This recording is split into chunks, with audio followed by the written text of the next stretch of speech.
যারা বাড়িতে খরগোশ পোষেন এবং ভবিষ্যতে খরগোশ পুষতে চান তাদের জন্য আমার বিশেষ ঘোষণা।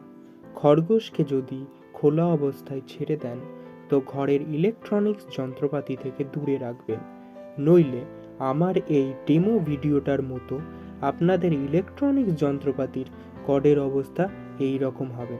আপনারা আপনাদের পোষিত খরগোশকে এই সব দিক থেকে দূরে রাখবেন। ধন্যবাদ।